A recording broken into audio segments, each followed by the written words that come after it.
Briffault's law is a principle that is used by men frequently in the MGTOW movement to explain why women are completely evil and selfish and are always out for their own benefit. Basically, it says that the female, not the male, determines all the conditions of the animal family. Where the female can derive no benefit from association with the male, no such association takes place.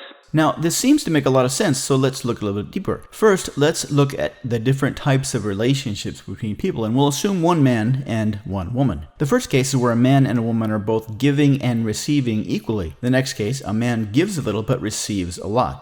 The next case after that, a man gives a lot but receives a little bit. The final case is where neither party give nor receive anything. That describes pretty much any relationship most guys have with most women on earth. Now, before we go any further, let's look at a basic economic assumption between all exchange between all people. No exchange will take place unless both parties benefit. The guy that works at 7-Eleven won't work there unless they pay him. I can't watch cable TV unless I pay my bill. I can't buy a new car unless I give the guy who's selling the car a big sack of money. None of these situations will work unless both parties think they are getting paid in equal to what they are giving or a little bit more. Now, because most men use Briffault's law to explain why they can't get as much success as they would like with women, let's look at what some of the relationships would be like under their ideal conditions, that is, where they give a little bit but receive a lot from the woman.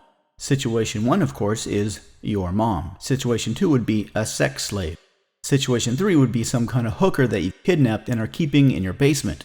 Now, let's look at another economic principle, one which you probably have a lot of experience with.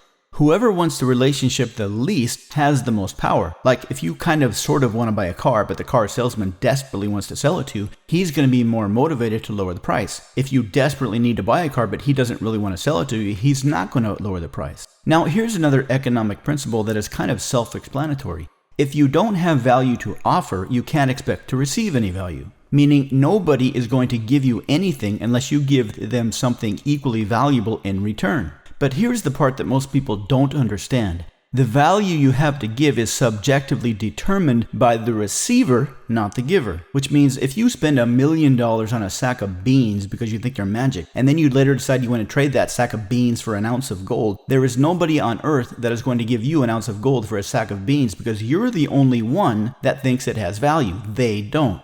Which brings us to our final point. If you can't get what you want from the marketplace, it's not the fault of the marketplace, it's the fault of you for not providing what the marketplace wants. If you can't provide that, that is nobody's fault but yours.